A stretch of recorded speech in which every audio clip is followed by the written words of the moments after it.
Danville is a little more than 160 miles due south of Chicago. To drive there by car, one would take Interstate 65 halfway through and then cut over to some state roads. It is slightly less than a 3-hour drive. Many people are aware that Dick Van Dyke hails from Danville, and possibly some are also aware that McLean Stevenson came from there. But few think of it as having a Jewish community. It was once vibrant and did have a Jewish presence all the way back to the 1850s. The original Gimbel's of Gimbel's department store in Manhattan started out as a dry goods store run by the two Gimbel brothers in Danville in the 1890s. A Reformed congregation was chartered in 1902 and was incorporated in 1909 called the Reformed Congregation of Danville.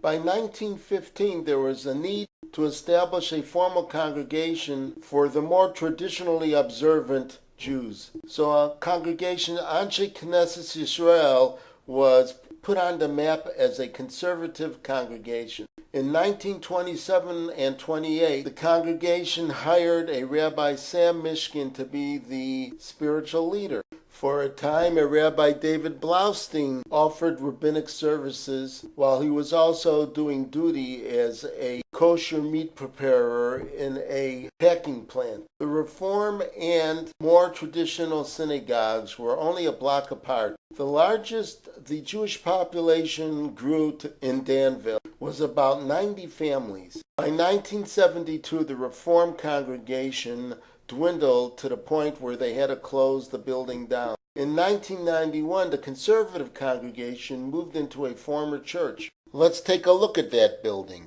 So this was the home of Congregation Anshe Knesset Yisrael in Danville until 2012. The reality sunk in that there was less than 25 member families left in the community, not enough to afford to keep up this building. You can get an idea where the stained glass windows were removed. They had been designed by David Ascalon, who was born in Israel in 1945. Each of the windows had represented a different holiday in the Jewish calendar, and there was one over the ark which portrayed the 12 tribes of Israel. There was even a bronze sculpture. At that time in 2012, the idea was to donate the windows to a synagogue being built on the campus of Indiana University. Rabbi Sheldon Switkin had been the spiritual leader there for years. Services will continue in rented office space. We believe we have found the site of the previous location from where they had moved 20 years earlier. Let's take a look. Congregation Anshe Knesset Yisrael owned this building from 1930 until 1992. It had previously also been a church.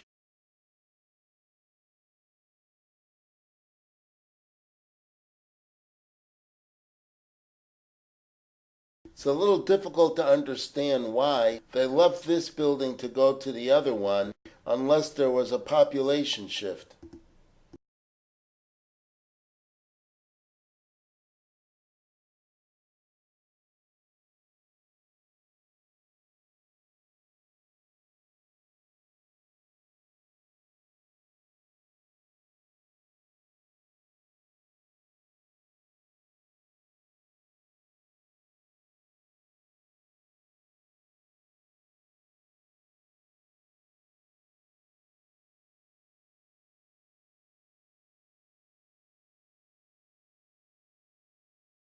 It's not easy with a close-up of the stained glass windows here to identify its origins.